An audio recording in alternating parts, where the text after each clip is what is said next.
Bonjour à vous à la maison et re-bienvenue à ce nouvel épisode d'Érable en bref. Aujourd'hui, on prend le temps de revenir sur le parcours d'une journaliste qui a passé la dernière année à couvrir l'actualité de notre région.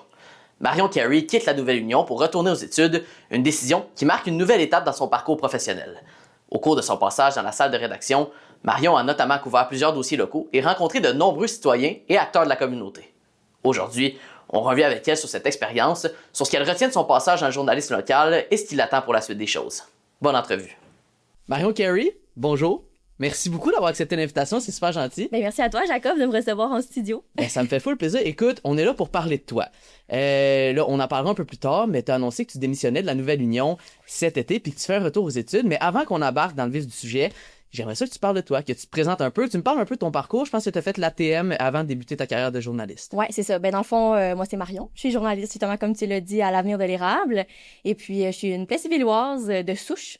Oui. Et puis, c'est ça. J'ai fait mon parcours au Cégep de Jonquière en arts et technologies des médias. Et puis, voilà, j'ai fait mon parcours. J'ai fini en 2025. Et depuis ce temps-là, je suis ici avec les gens de la MRC avec la nouvelle. Tu avais décidé de revenir aux sources, justement, de revenir habiter dans la place. Est-ce que la Nouvelle-Union t'avait approché, justement, pour un poste ou quand t'es revenu, t'avais appliqué puis il y avait des besoins et t'ont pris finalement? Moi, j'ai toujours eu envie de venir travailler ici. Ouais, C'était comme mon objectif de travailler pour ce média-là. Je sais pas pourquoi. OK. Pour ce média-là, précisément. Oui, j'ai Wow. toujours dit, moi, je veux travailler à Victo, je veux travailler dans ma région, bref. Et c'était le média qui s'imposait un peu. Ouais. Et puis, voilà, ça avait toujours été une idée derrière ma tête de travailler pour eux. Et puis, voilà, j'ai fait mon stage de fin d'études avec eux. Avec eux. Et puis, voilà, je suis T'es restée, finalement. Ouais, c'est ça. T'es tombé en amour puis t'es resté Et finalement. voilà, ils ont accepté de me garder aussi parce que moi, je voulais rester, évidemment, Ouais, après ouais. mon stage. Mais ils ont accepté, là, tout s'est bien passé. Puis l'entrée en J'ai poste, resté. si je me trompe pas, c'est faite en 2025, c'est ça? Oui, c'est ça. Fait que j'ai fait mon stage d'études en mai, avril, mettons, 2025. Puis ils m'ont gardé après pour la suite. Fait que... OK. Puis fast forward un an. Là, t'as pris la décision, après un an, à titre de journaliste pour eux, de quitter tes fonctions. Tu fais un retour aux études. Pourquoi est-ce que tu sentais que c'était le moment de faire ce genre de move-là? En premier, je trouve que c'est tellement brise-cœur. Ouais. Ça me rend très triste, mais je pense que c'était le bon moment d'aller aux études, à l'université. C'était pas quelque chose que j'avais pensé. J'avais essayé de faire des cours en ligne avec l'université TÉLUQ à distance. Ça n'avait pas trop fonctionné pour moi, fait que quand j'ai vu que ça fonctionnait pas, j'ai peut-être pensé retourner ou à temps partiel ou peu importe. Mais finalement, j'ai pris la décision là, d'aller à temps plein à l'université de Sherbrooke pour un bac en communication marketing. En communication, c'était ma prochaine question. Un bac en communication marketing. Est-ce que c'est une décision qui s'est prise un peu plus sur un coup de tête ou ta décision est vraiment réfléchie? Ça fait longtemps que ça mijote, que tu y penses, puis que là, finalement, tu décides de prendre l'action. Là. J'y ai pensé longtemps. J'y ai réfléchi parce que j'aime énormément mon travail ici. C'était un peu mon objectif, comme je disais tantôt. Fait que c'était comme le défi que je m'étais lancé. Et là, je suis rendue là. Et là, c'était un petit peu difficile de dire, là, peut-être que finalement, je préfère autre chose. Peut-être que autre chose m'intéresserait davantage. Mais, tu sais, j'y ai réfléchi très longtemps avant de dire, bon, d'accord, je m'inscris à l'université, puis on y va, puis voilà. Ouais. Est-ce que, même en allant faire un cours en marketing, parce que c'est communication marketing, est-ce que après, tu sais un peu vers quoi tu vas te diriger? Est-ce que ton but, ça serait encore de refaire du journalisme une fois que ton bac va être fini? Ou, là, justement, vu que tu fais l'option marketing en communication, le marketing, c'est quelque chose qui t'attire quand même? Je ferme pas la porte à rester journaliste parce que, comme je disais, j'adore ma job. Oui, c'est ça. Mais j'aimerais essayer un peu l'inverse de ce que je suis en train de faire. C'est un peu ironique. J'aimerais ça être aux communications pour quelqu'un, peut-être, ou quelque chose comme ça. C'est un peu ça que je visais en retournant aux études. Mais c'est sûr que je ferme pas la porte là, à rester journaliste après les études, des fois qu'il y aurait de l'ouverture. Ouais. Quand on annonce son départ pour un plus petit média, un média plus régional, un média plus local, comment est-ce que c'est reçu de la part de un de tes patrons et de deux également de tes collègues? Parce que, je veux dire, ça crée quand même un certain trou au sein de l'équipe. Là. C'est sûr que mes collègues, quand je leur ai annoncé, j'étais très stressée. Ouais, j'étais tellement... normal. Je voulais pas en parler, j'ai repoussé, je vivais un peu dans le déni avec ça. Fait que finalement, là, quand le deadline est arrivé, bon, j'ai pensé aujourd'hui que ça se fait. Et là, j'ai fait une rencontre avec mon éditrice régionale. Et puis bon, j'en ai parlé et tout. Et elle a essayé peut-être de voir si on pourrait faire quelque chose à distance ou à temps partiel. Finalement, ça fonctionnait pas. Donc, voilà. Puis mes collègues, c'est sûr que je me sens appréciée et je crois que eux aussi m'apprécient. Alors, c'est sûr que pour eux, ça a été un peu difficile, je pense, là, ça a comme fait une bombe, on dirait. Mhm. Mais je pense qu'ils vont bien se relever de ça. Ils vont se relever de ça. Ouais, je suis pas inquiet moi non plus. On le dit depuis tantôt, mais c'est ta première expérience en tant que journaliste, première expérience en tant que travailleur professionnel du vrai monde, là. Est-ce que justement ça, ben, ça aurait pu être un facteur qui aurait fait en sorte que tu restes en tant que journaliste? Comprends-tu ma question dans le sens où est-ce que tu aurais pu ne pas faire tes études justement parce que tu disais je l'ai mon travail de vie, tu sais? Mais l'université, ça a toujours été quelque chose que j'ai voulu essayer, vivre. En allant au cégep, en ATM, ça bouge beaucoup, c'est concret, puis les gens là-bas, c'est des amis pour la vie que je me suis fait. Fait que on dirait que d'aller à l'université, j'ai des amis qui sont à l'université présentement, puis ils adorent ça. Fait que je me disais que moi aussi, peut-être, j'aimerais vivre ça, mais je savais pas trop comment. Comme tantôt, j'ai essayé avec les cours en ligne. Oui, c'est ça. C'était pas comme aller à l'école, se déplacer, avoir ton sac à dos, puis marcher sur le campus et aller t'asseoir en classe. C'est complètement différent. L'expérience de le faire en ligne puis l'expérience en présentiel, c'est deux choses complètement différentes. C'est sûr que tu vas pouvoir vivre beaucoup plus d'expérience. Le vivre en présentiel, ça rajoute vraiment une connotation à ton expérience, c'est sûr, à 100%. C'est ça. Mais c'est ça. C'était quelque chose que je voulais vivre de base, tu sais, assez long. Il y a quelques années, là, je voulais déjà vivre ça. Donc, c'était le bon moment d'y aller. Je suis jeune et puis j'ai pas trop de rides. Oui, exact, c'est ça. Mais c'est le bon moment pour y aller. Je pense que c'était mon opportunité. C'est un moment opportun. Qu'est-ce que tu dirais à ta première année? Parce que là, on regarde un peu ça en rétroaction, en perspective. Qu'est-ce que tu dirais a été ton plus grand apprentissage à titre de journaliste chez La Nouvelle Union comme premier emploi? Tu sais, ça a été quoi ton plus grand apprentissage? Bien, surprenamment, j'ai appris sur ma région. Okay. Moi, j'ai habité ici toute ma vie. J'ai fait un petit bout de ma vie à Saint-Ferdinand quand j'étais bébé. Et là, à Plessisville, c'est là que ça s'est passé la majeure partie de ma vie. Oui. Puis je pensais connaître ma région.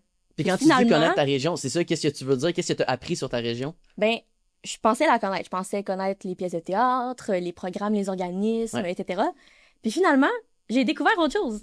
J'ai découvert d'autres sphères, d'autres milieux un peu que je connaissais pas en tant que citoyenne, mettons, que j'avais pas eu la chance de connaître. Donc, ça m'a fait vraiment découvrir ma région, là, vraiment sous un autre angle.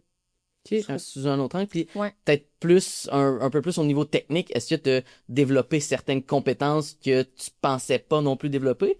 Moi, c'est assurément les conseils de ville et les conseils de la MRC. Pour le vivre ensemble, là, oui. On comprend les dynamiques. Mais au départ, quand je suis arrivée, mettons, à l'école, on en a fait 1 ou 2.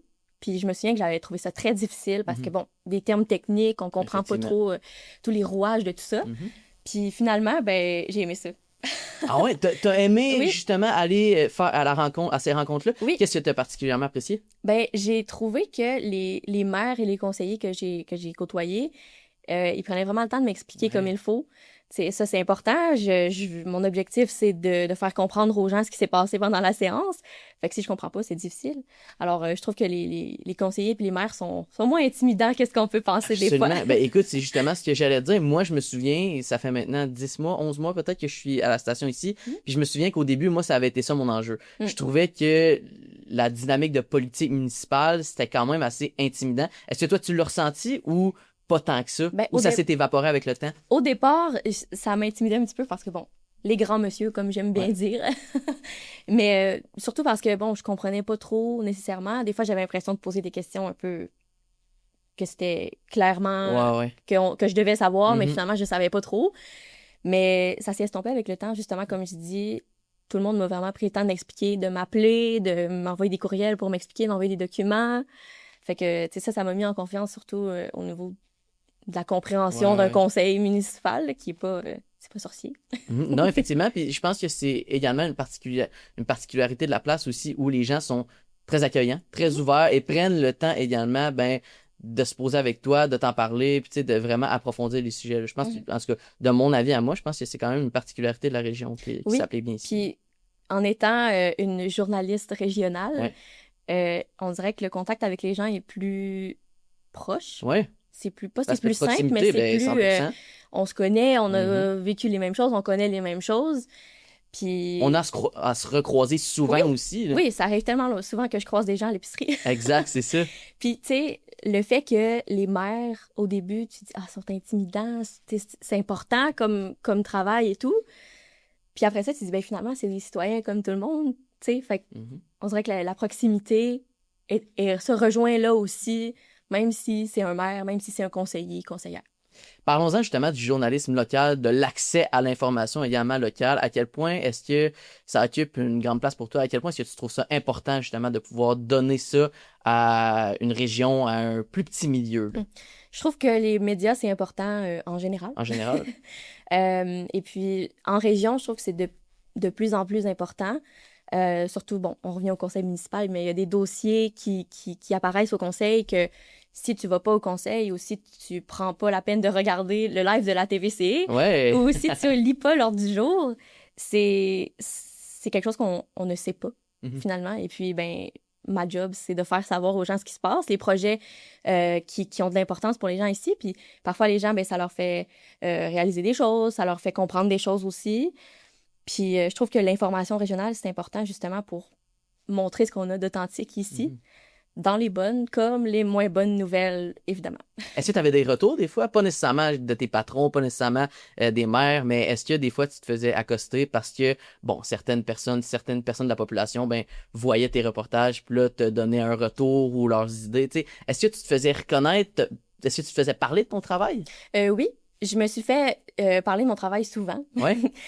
Surtout en positif, là. OK. C'est sûr qu'il y en a souvent qui comprennent pas trop, donc Ouais. parfois c'est plus négatif et je comprends tout à fait, vraiment, chacun a droit à son opinion là-dessus. Mais par exemple, ça me vient en tête, j'ai parlé avec Ben Lalaine, le vendeur de peau de mouton et les grosses statues aussi qu'on voit apparaître à Princeville. Et puis lui, il m'avait rappelé, il m'avait dit « Wow, c'est très beau, t'as vraiment dit tout ce que je voulais dire comme je l'avais pensé, c'est très bien. » Puis, fait que j'ai eu beaucoup de commentaires comme ça, là, des courriels de suivi, merci de t'être déplacé aussi. Tu sais, des fois, les gens ils pensent qu'on fait ça au téléphone. Puis... Mais finalement, c'est ça, ça demande quand même du déplacement. Puis, mais c'est le fun quand même, c'est gratifiant, ben, en fait, de se faire dire que, mon Dieu, ben, on fait un bon travail quand même. Ouais. Est-ce que dans ton parcours, dans la dernière année, il y a un cas, peut-être un reportage, une rencontre que tu as faite qui t'a particulièrement marqué? Il y en a beaucoup qui m'ont marqué. Beaucoup? Oui. Vite comme ça, il y en a un qui me vient en tête. Je l'ai rencontré, une jeune fille. Mon Dieu, son nom m'échappe. Attends. Pas de problème, mais outre le nom, mettons, l'histoire... en fait, c'est ça. Elle étudie en médecine à l'université. Et puis, elle a fait un Ironman au travers de ses études. Wow. Moi, j'ai trouvé ça tellement inspirant. Ouais, je pense que est-ce que ça se peut que j'aie vu ça passer sur les réseaux sociaux? Ça se peut. Est-ce qu'elle étudie à l'Université Laval, ça se peut-tu? Non, elle étudie à ok, bon, me c'est semble, pas la même chose. Okay. Je dis ça, c'est toute réserve. Ouais. Mais c'est ça, j'avais trouvé ça super intéressant et son nom me revient, Mira Dutil. Mira Dutil. Ouais, j'étais allée la rencontrer à Laurierville, fait que... Okay. Non, ça avait été marquant, puis pour quelle raison ça avait été marquant? Je trouvais ça inspirant. Le parcours est inspirant. Ouais, tu sais, elle m'expliquait, elle dit, moi, je me levais tôt, j'allais à l'université en vélo, j'allais m'entraîner à la piscine tout le temps, tu sais. Elle m'a vraiment fait comprendre son mode de vie rapide, là. Tu sais, ça roule, se lève tôt, étudie, parce qu'en médecine, clairement, ça demande déjà là... c'est énormément de temps, c'est un investissement de temps énorme. C'est ça. Et là, en plus de se préparer pour un Ironman, vraiment, je lui lève mon chapeau. Est-ce qu'à l'inverse, il y a un reportage de cas qui t'a peut-être causé un peu plus de problèmes, plus de troubles, ou que tu gardes un souvenir un peu plus négatif, ou pas vraiment, tout s'est bien passé en général? Pas vraiment. Tu sais, je sais que les dossiers plus chauds dans l'actualité, comme les mines ou ces choses-là, les éoliennes, c'est quelque chose qui... effectivement. C'est chaud. Ah, ouais. Fait que, pas que je regarde rien de négatif de ça, mais justement, comme je dis, les regroupements de citoyens ont vraiment pris le temps de m'expliquer aussi ces gros dossiers-là, des fois leur point de vue. Ben oui. Fait que justement, tu sais, je ne garde rien de négatif de ça. Je trouve que c'est plus de l'expérience, du savoir un peu de leur vécu de la situation. Bon, avant d'entrer en poste, Marion, à titre de journaliste, clairement, on a des appréhensions, on pense un peu à ce que ça va être, mais est-ce que justement, il y a une chose que tu pensais du journalisme local ou du journaliste en général qui finalement s'est avéré être tout l'inverse ou que finalement c'était pas vrai, ou tu sais, t'avais-tu des conceptions du journalisme que quand, ben finalement, tu l'as vécu, c'était pas ça du tout, là? En fait, c'était plutôt l'accueil. L'accueil? Moi, à l'école, on nous prépare à toutes sortes d'éventualités, de situations et de... Bon. Et puis, au Saguenay, quand j'ai fait mes études, les gens là-bas nous connaissent. Ils connaissent les étudiants d'ATM. On est 50, on est beaucoup, on prend de la place, mais il faut apprendre. Et puis, c'est arrivé souvent qu'il y en a qui étaient peut-être moins bien reçus ou qui que, bon, c'était peut-être dans le comment je dirais ça? T'as moins été bien reçu, mettons? Non, pas être mal reçu, mais dans le contexte, l'événement qui est rapide ou qui Ouais. est dans le feu le feu de l'action. Parfois, bon, certains étudiants étaient un peu d'accord, tu sais. Ouais. Mais je trouve que, justement, c'est pas comme ça partout, tout le temps. Je comprends. Il y en a des gens qui sont pas ouverts à avoir des journalistes, puis je comprends tout à fait. Ça dépend, comme je disais tantôt, tout le monde a droit à son opinion là-dessus. Mais j'ai trouvé que l'accueil vraiment des gens, c'était ça qui m'avait surpris un peu.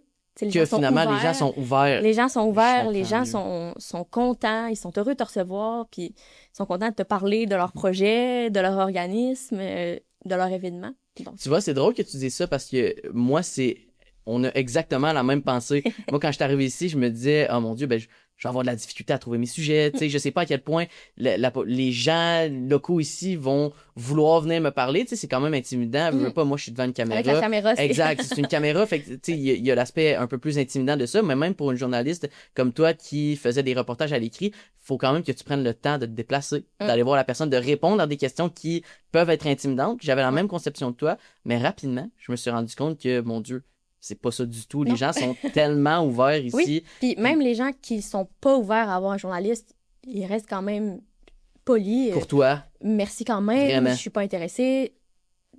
Il y a quand même un respect là-dedans. Ah, absolument. T'sais. Non, je suis vraiment d'accord avec toi. Si tu pouvais parler à la Marion du jour 1, qui a commencé il y a 1 an, qu'est-ce que tu dirais à cette Marion-là? Arrête de stresser, ça va bien aller. OK, ouais, aussi simple que ça, hein? Dans la vie, je suis quelqu'un qui est très... je viens stresser rapidement. Puis des fois, quand ça fonctionne pas comme je veux ou que ça traîne ou peut-être que j'ai pas les réponses que j'aimerais ou que ça donne pas l'article que j'aurais pensé, là, je suis oh, ben là, OK. Puis là, je me remettais beaucoup en question pour finalement que les gens me retournent et dire bravo, félicitations, c'est un beau texte, j'ai eu des bons commentaires. Fait que j'avais comme cette rétroaction-là sur moi-même, puis finalement, c'était bon. C'est ce que j'avais fait. Moi, j'étais comme, c'est peut-être pas si bon que ça, peut-être que, bon, ils aimeront peut-être pas ça, c'est peut-être pas exactement ce qu'ils auraient voulu. C'est ça qu'on n'écrit pas pour les gens en particulier, mais on écrit pour la nouvelle. Mais finalement, j'avais des bons retours et tout, donc arrête de stresser. Voilà, arrête de stresser. Arrête de stresser, ça va bien aller. J'ai 2 dernières questions pour toi, Marion. Qu'est-ce que tu penses que les gens vont se souvenir de ton passage avec la Nouvelle-Union? Et qu'est-ce que toi, tu vas te rappeler de ce passage-là à ton travail, à ton ancien travail? Là?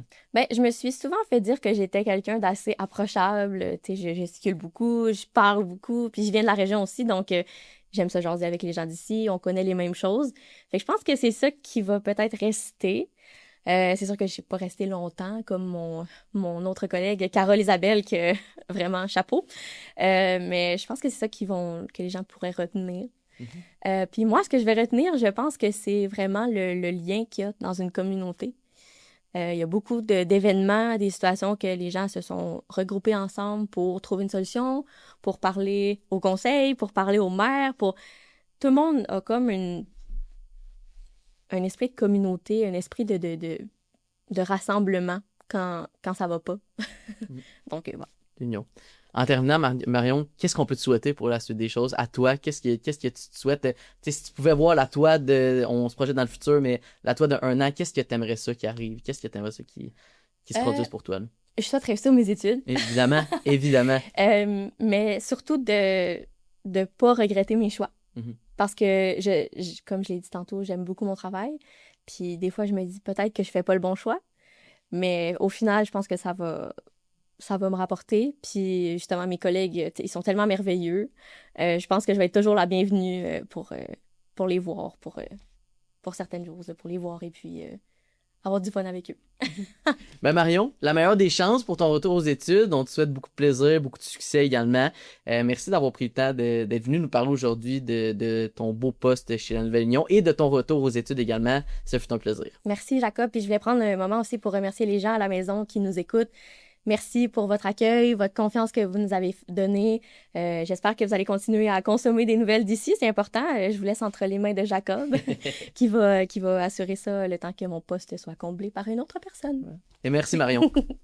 Un énorme merci à Marion d'avoir pris le temps de venir nous rencontrer et surtout, Merci pour le travail que tu as accompli au cours de la dernière année pour couvrir l'actualité de notre région. On te souhaite donc beaucoup de succès dans ton retour aux études et dans la suite de ton parcours et qui sait, peut-être qu'on te retrouvera un jour derrière un micro ou même devant une caméra. Encore une fois, merci à vous à la maison d'avoir été des nôtres. C'était Jacob Canville à la TVC.